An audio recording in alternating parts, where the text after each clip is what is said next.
Bismillahirrahmanirrahim. Assalamualaikum warahmatullahi wabarakatuh. Jumpa lagi dengan BK Sahabat Seru. Bagaimana kabarnya teman-teman semua? Mudah-mudahan selalu dalam kondisi yang sehat, selalu semangat untuk terus belajar, dan selalu dalam lindungan Allah Subhanahu wa Ta'ala. Pada kesempatan kali ini saya akan berbagi materi bimbingan konseling bidang layanan karir yang berjudul Pilihan Karir Sesuai dengan Tipe Kepribadian. Materi ini merupakan materi keempat dari kurikulum Merdeka. Mari kita simak video berikut ini bersama-sama.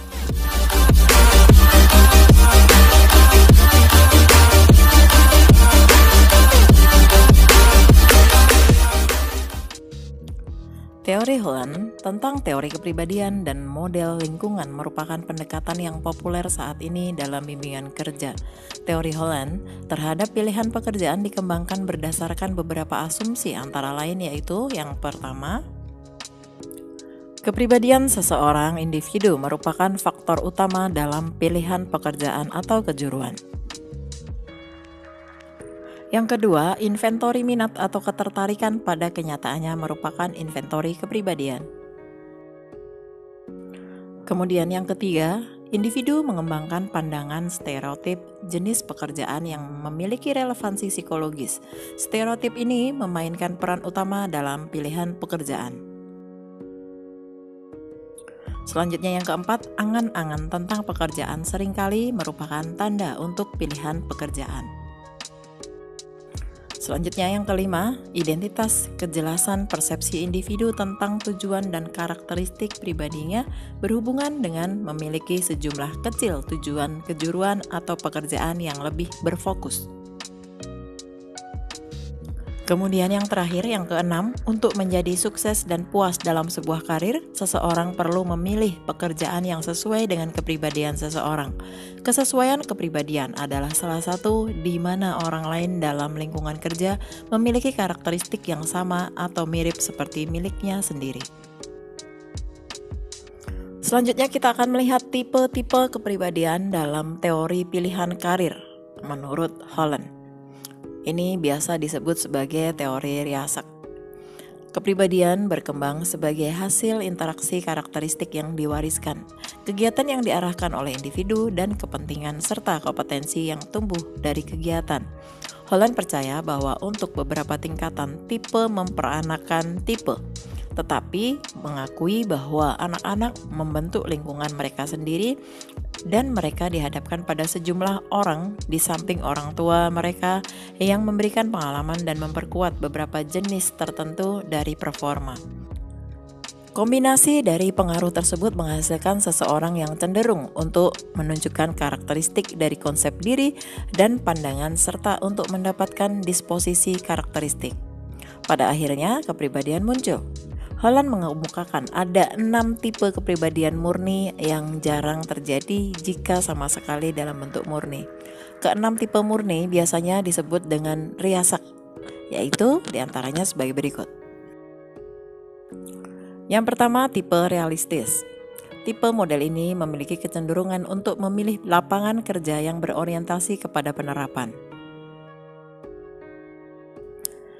Ciri-cirinya yaitu mengutamakan kejantanan atau kejentelan, kemudian kekuatan otot, keterampilan fisik, mempunyai kecakapan dan koordinasi motorik yang kuat, kurang memiliki kecakapan verbal, konkret, bekerja praktis, kurang memiliki keterampilan sosial, serta kurang peka dalam hubungan dengan orang lain. Orang model orientasi realistis dalam lingkungan nyatanya selalu ditandai dengan tugas-tugas yang konkret, fisik, eksplisit yang memberikan tantangan bagi penghuni lingkungan ini. Untuk dapat memecahkan masalah yang lebih efektif seringkali memerlukan bentuk-bentuk kecakapan, gerakan, dan ketahanan tertentu. Di antaranya kecakapan mekanik, ketahanan dan gerakan fisik untuk berpindah-pindah dan seringkali berada di luar gedung, sifat-sifat yang nampak dengan jelas dari tuntutan lingkungan menciptakan kegagalan dan keberhasilan. Contoh pekerjaan orang dengan model orientasi ini adalah operator mesin atau radio, sopir truk, petani, penerbang, pengawas bangunan, ahli listrik, dan pekerjaan lain yang sejenis. Yang kedua yaitu tipe intelektual. Tipe model ini memiliki kecenderungan untuk memilih pekerjaan yang bersifat akademik. Ciri-cirinya yang pertama memiliki kecenderungan untuk merenungkan daripada mengatasinya dalam memecahkan suatu masalah. Kemudian yang kedua berorientasi pada tugas. Selanjutnya kurang tertarik dengan kehidupan sosial. Kemudian membutuhkan pemahaman. Selanjutnya menyenangi tugas-tugas yang bersifat kabur. Dan yang terakhir memiliki nilai-nilai dan sikap yang tidak konvensional dan kegiatan-kegiatannya bersifat intraseptik. Orang model orientasi intelektual dalam lingkungan nyatanya selalu ditandai dengan tugas yang memerlukan berbagai kemampuan abstrak dan kreatif, bukan bergantung terhadap pengamatan pribadinya. Untuk dapat memecahkan masalah yang efektif dan efisien diperlukan intelijensi, imajinasi, serta kepekaan terhadap berbagai masalah yang bersifat intelektual dan fisik.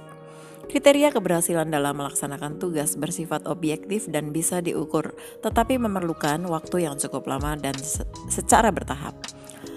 Bahan dan alat serta perlengkapan memerlukan kecakapan intelektual daripada kecakapan manual.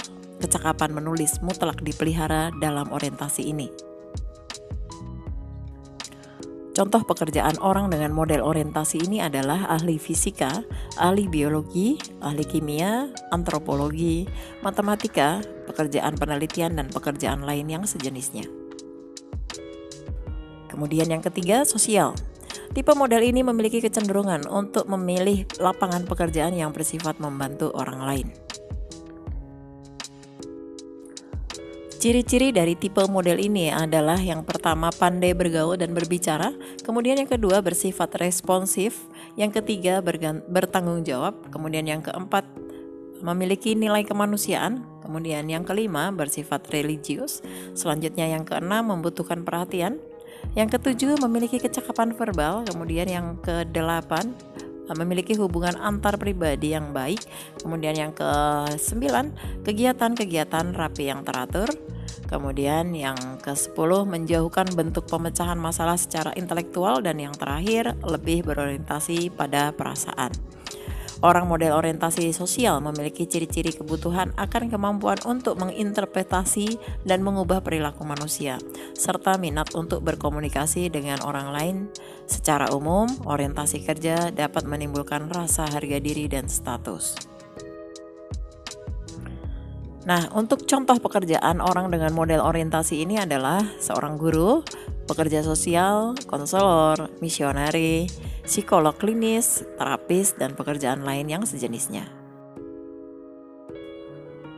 Yang keempat, tipe konvensional. Tipe model ini pada umumnya memiliki kecenderungan untuk bekerja terhadap kegiatan verbal. Ciri-ciri dari tipe konvensional ini diantaranya yaitu yang pertama menyenangi bahasa yang tersusun baik, kemudian yang kedua menyukai numerikal atau angka yang teratur, kemudian yang ketiga menghindari situasi yang kabur, yang keempat senang mengabdi, yang kelima mengidentifikasikan dirinya dengan kekuasaan, kemudian yang keenam memberikan nilai yang tinggi terhadap status dan kenyataan materi, yang ketujuh mencapai tujuan dengan mengadaptasikan diri tergantung pada atasan. Orang model orientasi konvensional pada lingkungan nyatanya ditandai dengan berbagai macam tugas dan pemecahan masalah, memerlukan suatu proses informasi verbal dan matematis secara kontinu, rutin, konkret, dan sistematis. Berhasilnya dalam pemecahan masalah akan nampak dengan jelas dan memerlukan waktu yang relatif singkat. Contoh pekerjaan orang dengan model orientasi ini adalah seorang kasir, statistika, pemegang buku, pegawai arsip, pegawai bank, dan pekerjaan lain yang sejenis. Selanjutnya, yang kelima, tipe usaha. Tipe model ini memiliki ciri khas diantaranya menggunakan keterampilan-keterampilan berbicara dalam situasi di mana ada kesempatan untuk menguasai orang lain atau mempengaruhi orang lain.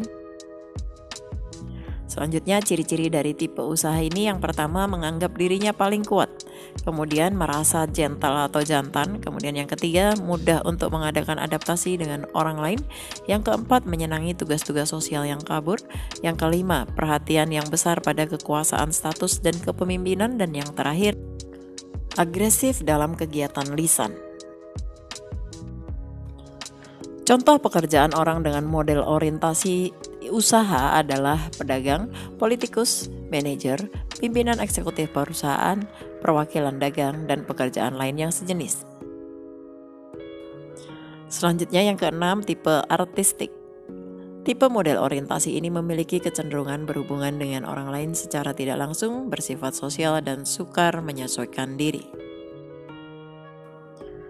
Orang dengan model orientasi artistik ini ditandai dengan berbagai macam tugas dan masalah yang memerlukan interpretasi atau kreasi bentuk-bentuk artistik melalui cita rasa, kemudian perasaan dan imajinasi.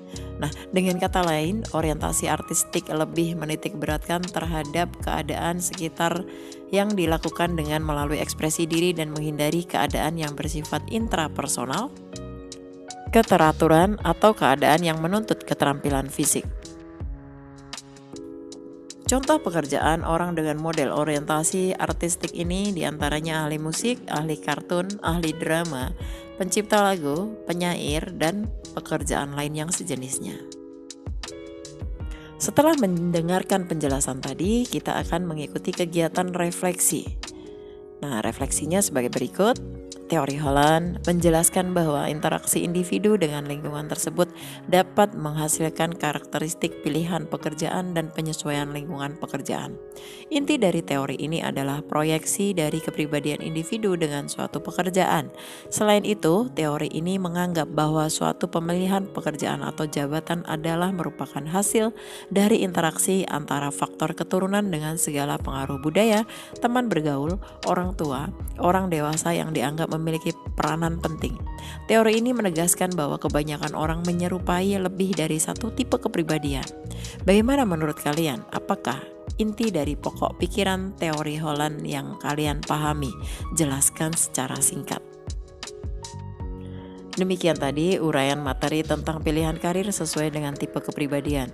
Semoga setelah mendengarkan penjelasan di video ini kita menjadi lebih memahami apa itu tipe kepribadian dan bagaimana kita bisa menyesuaikan pilihan karir kita ke depannya nanti dengan tipe kepribadian kita. Mudah-mudahan materi ini bermanfaat untuk kita semua. Kita akan ketemu lagi pada video-video BK Sahabat Seru berikutnya. Wassalamualaikum warahmatullahi wabarakatuh.